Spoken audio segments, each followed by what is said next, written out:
On the day of our honeymoon departure, he unexpectedly handed me divorce papers. "I'm taking my whole family with me. If you don't like it, we'll get divorced," he stated bluntly. "Fine, but I'm still single, you know," I screamed in my mind as he stood there dumbfounded. "Take that. My name is Sophia. I'm 35 years old and I work at a real estate company. I find my work fulfilling and I've been lucky to have supportive colleagues. However, my personal life lacks any particular hobbies and I've never had a boyfriend. Secretly, I felt anxious.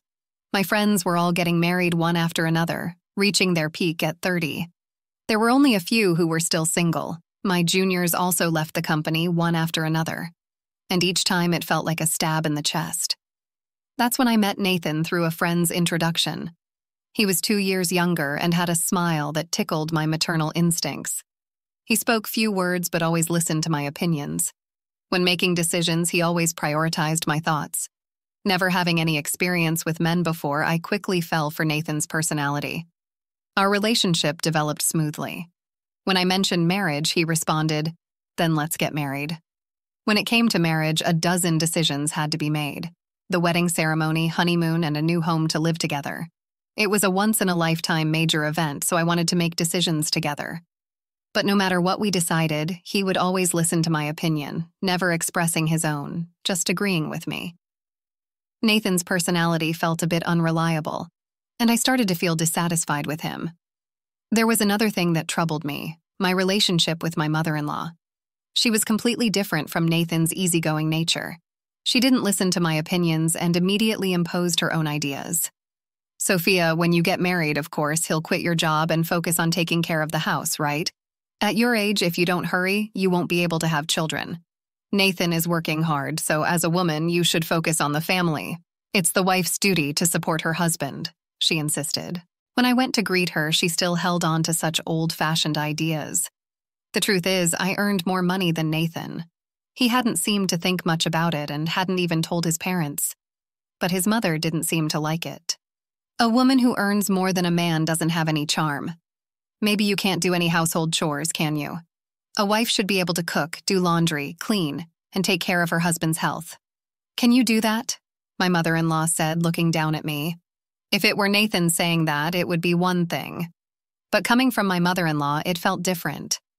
"It's not something to brag about, but I can manage all household chores since I've been living alone for quite some time. And I have no intention of giving up my job after marriage. I want to prioritize myself as much as Nathan." That's what I thought. But when my mother-in-law criticized me, instead of standing up for me, Nathan nodded along with her statements. Because of that, I began to feel uneasy about him. Can I really rely on someone like this for the rest of my life? Well, Nathan is younger than me after all. Maybe he'll become more reliable in the future. If this marriage falls through, I might never get married in my life. Anxiety and desires clash in my mind, swirling around in an endless conflict. However, time doesn't wait. Even if I'm troubled, there are so many things I need to decide for the wedding. The destination for the honeymoon, applying for time off from work, and so on. The to-do list keeps piling up. With a sense of unease, I spend busy days preparing for both work and marriage. One day, I consulted Nathan. "I think, considering our work, we can only take a long vacation at this time. So, is it okay to have the honeymoon during this period?" "Yeah, I think it's fine," Nathan replied. Both Nathan and I have similar quiet periods at work. If we want to take a long vacation, this is the only time we have. The problem is the wedding venue. The place I've always dreamed of is so popular that it's booked for over a year in advance. "In that case, what about going on the honeymoon before the wedding?" I suggested. I lifted it up, and it seems some people do that. "If we have the wedding first, it will be another 2 years before we can go on the trip. If you're okay with that, Sophia, then I'm fine with it too," Nathan said. I thought Nathan wouldn't object, but his easy agreement surprised me. At this rate, it seems like all my opinions will be accepted. For the honeymoon destination, the menu for the wedding, and the decoration of the venue. I do have a desire for Nathan to express his own opinions a little, but it's better than being opposed. So whenever I found a moment, I continued to make progress with the preparations for both the honeymoon and the wedding. In the end, we settled on Europe as our honeymoon destination. I debated until the last minute between Hawaii and Europe.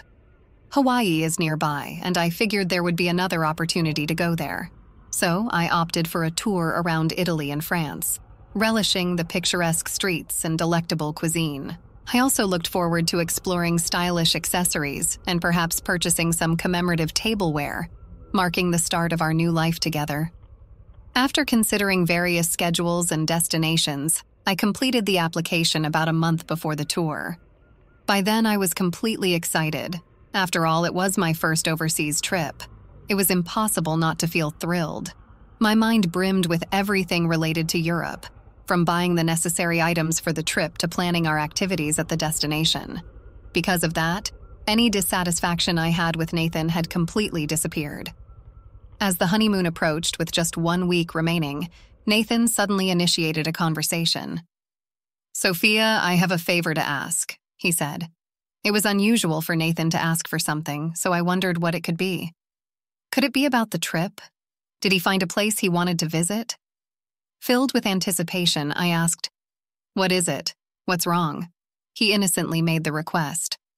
"I want to go to Chantilly when we're in Paris. Mom really wants to go there, my mother-in-law." Wait a minute, what did he mean? I couldn't keep up with this sudden situation. But Nathan replied as if it were obvious. "Huh? Since everyone is going, we'll all be together even during the trip, right?" "What do you mean by everyone? It's a honeymoon, so it's obvious that it's just you and me going," I countered. "But my mom thinks it's normal for the whole family to go," Nathan explained. First of all, my mind began racing with conflicting thoughts. I realized the gravity of the situation. I only made reservations for 2 people, you and me, Nathan. I clarified. The tour deadline was 7 days ago, so today is the last day to register. Regardless of whether we go together or not, I only booked for 2 people, so there's no way we can go. If you ask the travel agency, they can figure something out, Nathan suggested. As I stood dumbfounded by his statement, the intercom in the house rang. On the screen, I saw the figure of my in-laws. Without caring about my surprise, they entered the house carrying a large number of bags. Ignoring my objections, my mother-in-law's eyes sparkled as she announced, "I thought I'd leave the luggage here since we are leaving soon. I'm so excited." Then Nathan said, "Just leave the luggage here," and started leading my in-laws into the room without my consent. "Wait a minute." I tried to stop him in a hurry, but my mother-in-law stared at me sharply. "Oh, what is it, Sophia? I hope you're not suddenly saying you don't want to go together now." I didn't agree to go together in the first place," I immediately retorted. But my mother-in-law paid no attention, saying, "You heard it just now, didn't you? Nathan always thought we would go together with you, right?" In response to my mother-in-law's flattering question, Nathan replied with a simple, "Yeah," taking advantage of his affirmation. My mother-in-law's eyes widened with satisfaction, and I realized I had been set up. She began to deny me. "It's normal for the husband's parents to go on the honeymoon. Don't you have such common sense? I hope you won't have any unpleasant experiences during the trip with us. Since it's a special honeymoon, we want to make good memories, right? I'll make sure to drill some common sense into you during this week before we go on the trip," she continued. It's supposed to be a special honeymoon, drilling common sense into me, I thought. It felt like everything was being ruined. I clearly felt my blood boiling. "Mother-in-law, this is a honeymoon, you know. Normally it's supposed to be just the husband and wife going, right?" I stood my ground, realizing that if I continued to listen to my mother-in-law's side, it would jeopardize the future I desired. I was determined to avoid that at all costs. However, my mother-in-law stubbornly refused to compromise. Not only that, but she also began to deny me. "The husband's parents are supposed to go on the honeymoon together. It's just common sense. I can't believe you dislike being with us. I thought we would become a family, but our common sense is different. You don't like me and nothing seems to match." "How sad," she said, lowering her eyebrows in an artificial manner. The end of her words, "how sad," contained an underlying smirk. I was convinced that she was deliberately trying to trap me. That's how certain I was. Even Nathan, without questioning, began to blame me based on my mother-in-law's words. "Sophia, what the hell? They're my parents. It's okay to go on a honeymoon together, isn't it? It's impossible. We've already made reservations for 2 people. Besides, I've never heard of a family company honeymoon trip," I declared. Nathan shouted angrily as if picking a fight. "I never thought you hated my parents so much, Sophia. That's it. Just leave for today." He looked at me as if he couldn't believe what he was seeing. As Nathan spoke, a wicked smile formed on my mother-in-law's face. Why does he always take his mother's side without listening to his spouse's opinion? Especially at a time like this, I wanted him to support my views. Before I could even react to his words, I found myself pushed out to the entrance. Just before the door closed, I caught a glimpse of my mother-in-law's smug expression. I was left outside, unable to do anything but stand there. Why am I being treated like the bad guy? Why does everything have to be ruined, including this precious trip? Frustration and sadness overwhelmed me, and tears began to flow. A few hours later, I received a message from Nathan. I want you to see if it's still possible for them to join the tour. If not, we'll cancel this trip and apply for a tour where all 4 of us can go. Please think rationally. If you reconsider, we can figure it out properly. I didn't think I was in the wrong, so I had no reason to apologize or respond. Nathan must have been angry too, because there was no contact after that message. Time passed, and the day of our honeymoon departure finally arrived.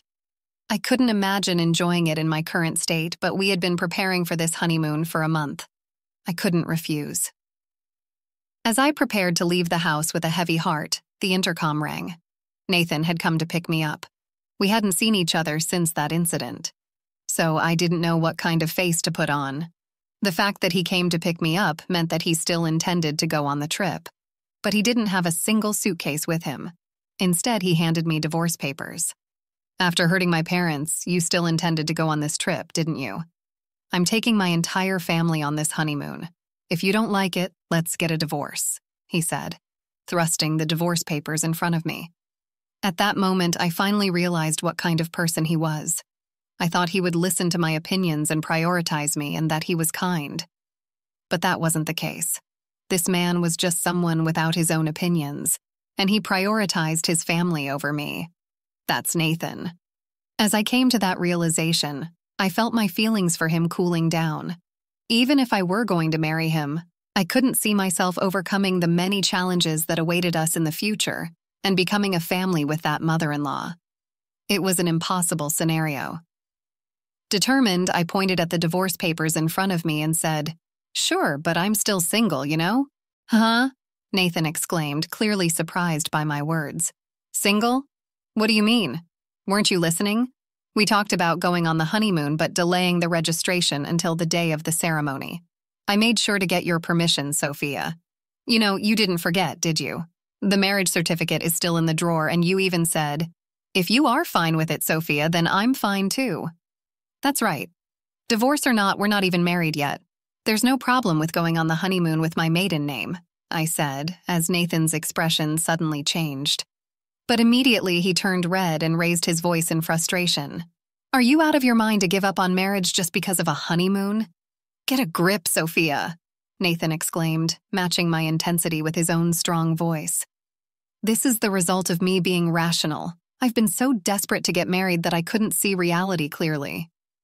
I don't think I can be happy marrying someone who doesn't listen to the opinions of their future spouse and doesn't support them. I'd rather stay single for life. Thanks for making me think that way." Haste makes waste. I keenly felt that this saying was true. "Hey, Sophia, let's calm down and start over from scratch, okay?" he pleaded, looking like he was about to cry, his voice trembling. But I wouldn't be fooled anymore. I would break free from this guy. Without realizing it, I found myself shouting loudly at Nathan. "If you're so desperate for a family trip, why don't you go with your family of 3? But in return, you'll have to plan everything from the tour reservations to the itinerary all by yourself. After always relying on others, it's about time you experience the difficulty yourself. If you think you can handle it, go ahead, you indecisive man." I pulled out the marriage certificate from the drawer and tore it to shreds in front of Nathan.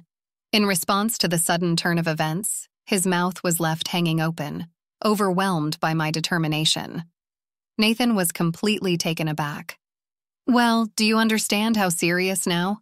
I refuse to have a future that's pitch black. It's over between you and me. Why don't you hurry back to your beloved mommy and cry to her, you mama's boy?" Leaving a dumbfounded Nathan behind, I slammed the front door shut. Given his demeanor, he might actually go cry to his mother. I could easily imagine him doing that.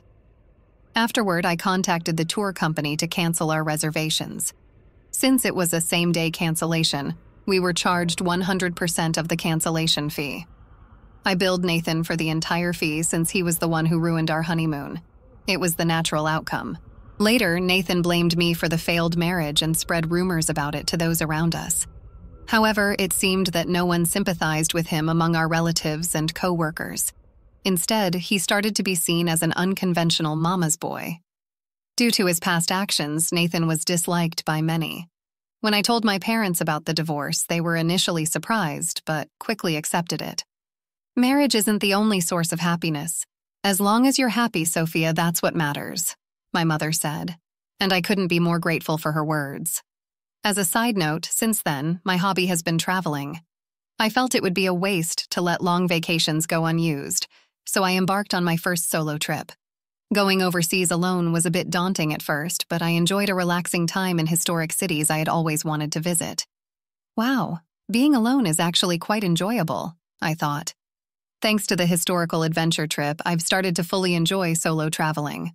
Whenever I have time off, on my next break, I'm planning to embark on my next overseas trip.